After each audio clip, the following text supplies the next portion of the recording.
Welcome back to another video. This is Angela with Surrender for Sanity. And guys, I think today is Monday, January the 12th, maybe? I'm not sure. But I went to the gym this morning and then I decided to come right back to this same park that I've been coming to. Well, this is my second time recently, but I decided to come back over here to do a little bit of Bible study. And as I'm doing it, I figured why not record a video for you guys just to, share what I'm studying and the revelation that I'm getting as I go along. So what I am studying today is Genesis chapter 22. All right. And I'm not going to read all of this. I'm going to go through it, piece by piece, so to speak. So now, you guys, a lot of you know, well, whoever's watching this video, if you've seen the last one, you know that the Lord has called me off of my job again, Hampton Road Sanitation District, where I was working. I had been there over 20 years, for those of you that don't know. And the Lord called me off of the job in 2022, December 2022, led me to Texas for 2 years, and then on an assignment back to Virginia. And I've been back here, was a year, November the 4th.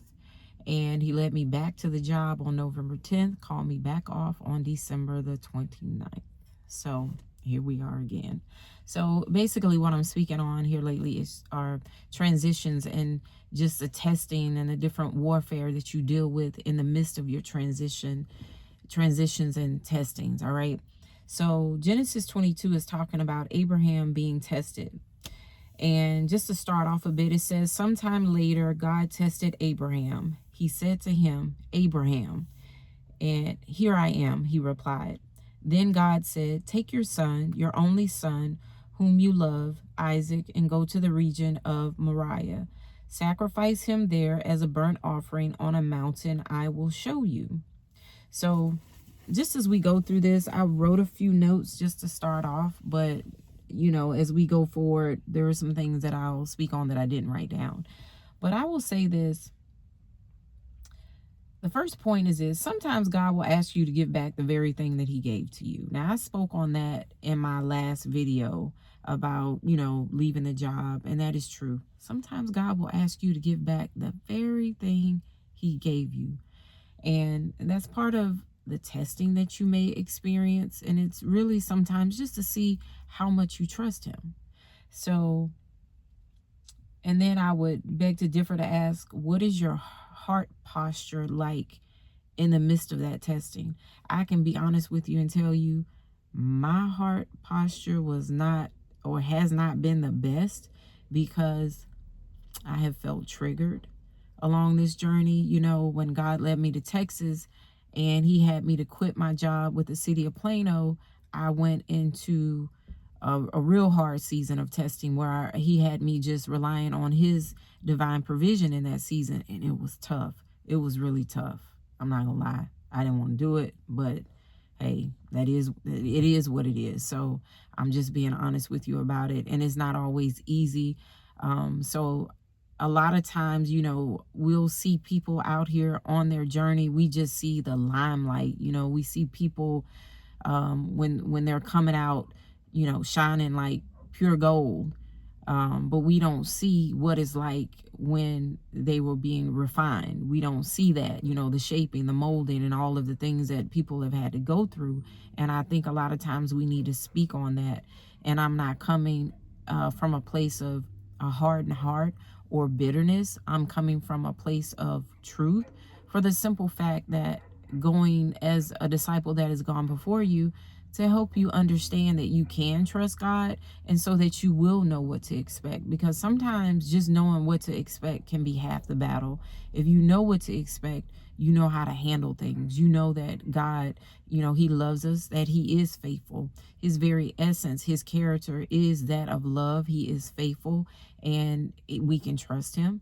He has told us that he will never leave us nor forsake us, regardless of what season that we are in. So I just wanted to speak on that momentarily. Yeah, that has not stopped me from having some crash out moments over this last couple of weeks, because I have. at the same time, I still know God is faithful. I'm not going anywhere, because it's like, once you know God and just who he is as your father, as, you know, the bride of Christ, all of these things, where else will I go? Nowhere. There is no other place that I would rather be than in the arms of Jesus, just, you know, following Christ. All right. So I just had to say that. Just be mindful of your heart posture. Try not to complain. Just be obedient. Okay. Trust him. And the second point is this: Abraham was immediately obedient. He did not try to bargain with God. It says the next morning, right here in verse 3, chapter 22, it says, early the next morning, Abraham got up and loaded his donkey. The next morning. So he did not try to bargain with God and say, hey, I don't want to do this. Are you sure? Like I did when it came to my job. I was like, no, Lord, this cannot be so. When he told me to go, I was like, no, I know I'm not hearing you right. You know, when he said I wasn't coming back after the holidays, I said, nah. I didn't want to hear that. I asked for confirmation. I said, Lord, I need to know that this is you telling me this. Are you sure? I knew it was, but I didn't want to do it. I didn't want to give back what he had just given me, for the simple fact that it felt safe.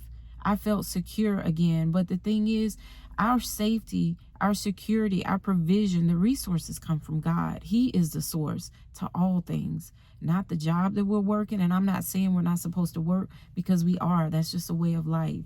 You know, even if you're not working a 9 to 5, you may be working in ministry, you know, but whatever you're doing, you're working for the kingdom. You're working for the Lord, even if he places you in a secular position. So, but I will say, honestly, I did try to bargain a bit, you know, like, not yet. Can I put in a notice? Are you sure this is what you want me to do? You know, all of those things. I had all of these questions like, this can't be so. But I had to do what he said to do, and I had to do so immediately. Just like Abraham, it says early the next morning. That's what he did to me when it was clear to me over that Christmas break, and I went back to work that Monday morning. I had to do what I had to do that day. All right. So let that be something that you abide to. When God tells you to do something, be obedient immediately. I know it might hurt. I was devastated. Honestly, I still am, but I didn't have a choice. You know, my goal is to be obedient, to please God through all things, regardless of what it is, you know, that he tells me to do. Okay. So, and here's a third point. He didn't ask God a whole lot of questions. Where are we going? God said, go to the region. He had to put his full trust in God. Go to the region of Mount Moriah, or Moriah. He didn't say go to the region, go to Moriah, and then I want you to turn left, go here and do this and do that. No, go to the region of Moriah. Let me tell y'all something. The Lord has been telling me to pack, I think, since maybe September, October, while I was still working at the academy, at the school. So I went online and I ordered a few things that I needed, you know, to pack up, some bins and things like that, some boxes. And I started packing a little something, but I didn't really pack, you know. But he was saying after that, move. And he told me the other day, about a week ago, pack. So I had to really just get serious about it and start packing and just kind of live with exactly what I need for the moment. So yes, have I asked God, where am I going? Of course I have. Lord, I done packed up. What we doing? Where am I going? Who am I going to be staying with? I don't have a job. Am I going out of town again? What's going on? You know, Abraham didn't do all that. He just prepared. He got things ready. It says here, early the next morning, Abraham got up, loaded his donkey. He took with him 2 of his servants and his son Isaac.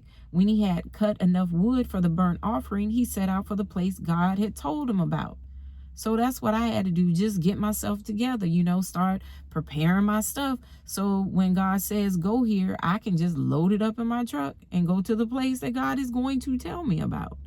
So It says, on the third day, Abraham looked up and saw the place in the distance. He said to his servants, which is another point that I'm going to make, stay here with the donkey while I and the boy go over there. We will worship and then we will come back to you. Here's another point. Abraham had so much faith in God that he told his servants to stay here with the donkey while I and the boy go over there. He said, we will worship and then we will come back to you. Abraham already knew, if the Lord gave me this child that we wanted all this time, I know he's not going to take him from me. But I got to be obedient in the midst of and do exactly what God says. So even if I kill him, guess what? God, he's such a mighty God. He'll bring him back to life. But I'm going to do in the meantime what he said. Now, listen to me now. Don't go out here killing your kids and doing no dumb stuff like that, because that is not the God that we serve. He is not going to tell you to go out here and kill your children. Don't do that, because we got some people out here that really think God said, they're hearing these voices and stuff, and they're telling me to go hurt this person, go do that. That is not of God. That's evil. So don't do that. All right. So I just wanted to say, now in the Bible times, during this time, Abraham could literally hear from God, whereas now we have God's Holy Spirit in us, leading, guiding, and directing us. So God is love. He would never tell us to hurt anyone in that manner. He's not going to do that. Now, he may allow some things to happen. He might cause it. He might allow it.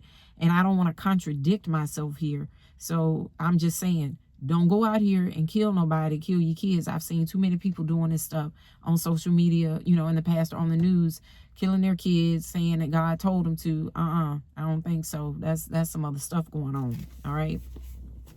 So the thing is, during this time, Abraham was being tested.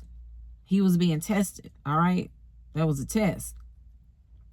So it says, Abraham took the wood for the burnt offering and placed it on his son Isaac, and he himself carried the fire and the knife. As the two of them went on together, Isaac spoke up and said to his father, Abraham, Father? Yes, my son, Abraham replied. The fire and wood are here, Isaac said, but where is the lamb for the burnt offering? Abraham answered, God himself will provide the lamb for the burnt offering, my son. And the two of them went on together. You know what I think about is, I wonder, Isaac trusted his father so much that he didn't doubt what he said. He gave him the wood, some firewood, and he carried the knife and whatever else, and they went on about their way. Isaac trusted his father. He knew he loved him, and he knew he would never hurt him in that way. So he trusted him to provide, to do, he knew, like, he's hearing from God. He trusted in his father to hear from God, to do exactly what God said. So I'm pretty sure at that moment, he just kept going, like, okay, whatever my father says. He knew the love that Abraham had for him, and he would never hurt him. So they went on about their way. But check this out. So it says here, when they reached the place God had told him about, Abraham built an altar there and arranged the wood on it. He bound his son Isaac and laid him on the altar on top of the wood. Now, y'all, let's be real about this now. In the Bible, it just says he bound his son Isaac and laid him on the altar on top of the wood. Now, I'm pretty sure this was not a little boy. Isaac was not a little boy at this point. So for him to tie him up, of course, I don't hear many people talking about how Isaac must have felt in that moment. Like, wait a minute, I trusted you. You told me to come on, as we're gonna go over here. I asked you where was the sacrifice, and you told me that God would provide. So how you just gonna, you lied to me? We don't think about that. How Isaac must have felt like, Father, you lied to me. So now you tying me up and you getting ready to sacrifice me? I'm the lamb? Is that what we doing here? But I'm pretty sure he fought like never before, and he had to really, I'm sure he had to really, grab a hold of him to be able to tie him up, to bound him so that he could just lay him on the wood. I'm sure that boy, he didn't just turn around, let me tie you up, and he just turned around, okay, and he just let him do it. No. Now maybe if you're a little bitty kid, 3, 4, 5 years old, but from my understanding, what I'm gathering here, Isaac was not a little boy. He was at least 10 to 12 years old. But so I can only think that he went through, that Abraham had a struggle with him. So, and just like we do, as God is telling us to do something, he has a struggle with us. We struggle with whatever God is telling us to do because we don't want to do it. Yet he's our Father and we can trust him, but we may not always see it in that way. Like, Lord, wait, what are you doing? Why are you taking me through all of this? Because I'm sure Isaac had all these different questions running through his mind. Like, is this really happening? Is my father getting ready to kill me? And I can honestly say, in the midst of my transition, the transitions that I have experienced, even in Texas and right now, what I'm going through right now, I do wonder, like, Lord, what are you doing? You said you would never leave me nor forsake me, that I could trust you, right? So what's going on? Do I feel bound right now? Yes, I do. I feel completely bound because it's like, again, once you know the glory of the Lord and once you know who he is, where else will you go? So it's like, I feel like a sitting duck, so to speak, just sitting here waiting like, all right, Lord, what's next? When are we making our next move? I've done this, I've done that. Now what? So, and a lot of people don't realize letting go my job, my source of employment, my source of resources, my source of provision to pay my rent, to pay my truck note, my insurance, to feed myself. I have let it go, putting my trust in God, because God is the source to all resources. But of course, I feel bound. Of course, I feel like a sitting duck right now. And everything in me wants to fight, to go into fight or flight mode. It's taking everything in me to sit still and just trust him right now. But that's exactly what I'm doing. It's not easy, and I had to separate myself from others a little bit, just in a way that I could continue to move forward in a way that doesn't make me come across as hard and, like I said, bitter. Just feeling really bitter right now. Like, why are we doing this, Lord? I'm having to trust in him. Just like Isaac had to trust his father during this time when he thought he was about to lose his life, because that's what it'll feel like.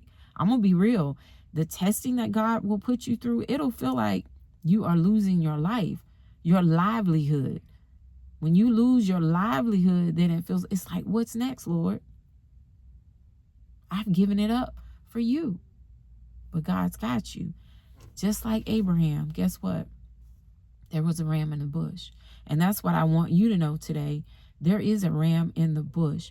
That one thing that you don't want to let go of, people, the one thing that you don't want to let go of, that God is asking you to give it back. That I have something better for you. I have a ram in the bush. We're struggling to let go. There may be something that God is asking you to let go of today. To just surrender, to trust him, that he's got something better for you. We don't want to do it. A lot of us are bound by the things that we're doing in life. The vices that we grab a hold to, the self-sabotaging behavior. Okay, a lot of us are bound by it. These different relationships that we tell ourselves that we have to be in, the different vices that we grab a hold to make us feel better, just seeking that immediate gratification. We are bound by these things, just like Isaac was bound by Abraham in that moment. Excuse me, I got a tickle in my throat. Just like he was bound in that moment, that's how we feel in life. Like, all this pressure on me, I can't shake it off. I can't get loose. But God has a ram in the bush. Just like he had a ram in the bush for Abraham. Excuse me. Sorry, y'all. A tickle there. God has a ram in the bush for you, and he just wants you to be obedient. If you just give back what you have, give back that thing that you think he has given you. He gave Abraham Isaac. He did. But there are some things that we're holding on to that God didn't give us, but he allowed it. He allowed it because he knows it's going to work out for your good at some point. He's going to use that thing to work it out for your good, but you got to give it back. Give it back to him, and he's got something better for you. Just like I had to give my job back to him. That was an assignment. I was like, no, I don't want to do this. I gave it back, and I know he's got a ram in the bush. So I'm just here to tell you, for any of you that may be struggling today, don't be afraid. You can trust God just like Abraham could. It says here, he bound his son Isaac and laid him on the altar on top of the wood. And that's what some of us need to do. We need to lay some of this stuff that we're, holding on to, put it back on the altar. Put it back on the altar and see what God does. It says here, then he reached out his hand and took the knife to slay his son. But the angel of the Lord called out to him from heaven, Abraham, Abraham, here I am, he replied. Do not lay a hand on the boy, he said. Do not do anything to him. Now I know that you fear God because you have not withheld from me your son, your only son. But we need to do this because we fear God, not because we're expecting him to have something better, even though he does. It's not about what you can get from him, but knowing that whatever it is that you're holding on to, that thing might need to be slayed. Whatever it is you're holding on to, it could be that self-sabotaging behavior, seeking validation, needing instant gratification through the things that you reach out to, a relationship that you should not be involved in. It could even be just some of the things that you're doing, period. You know better than I do. So all I'm saying is allow God to slay that thing. Give it back. Put it back on the altar. Allow God to slay it because he's got something better. Allow him to do the work in you if you surrender to him, just like Abraham did when he told him to stay his hand. He pulled back so that God would let him know, like, hey, don't do it. I have a ram in the bush. And that's what he wants for you, even though it's like, give it back. Just put whatever that thing is, put it back on the altar. It's okay. I don't want to keep going over and over that, repeating myself over and over, but you guys get it. So Abraham looked up, and there in the thicket he saw a ram caught by its horns. He went over and took the ram and sacrificed it as a burnt offering instead of his son. So Abraham called that place, the Lord will provide. The Lord will provide. And to this day, it is said, on the mountain of the Lord, it will be provided. And I trust God so much in this moment. I just do, period. Even though, I crashed out a bit, I trust God, knowing that he's got a ram in the bush. Not just for me, but for you too. Okay? So go back and read this a bit for yourself.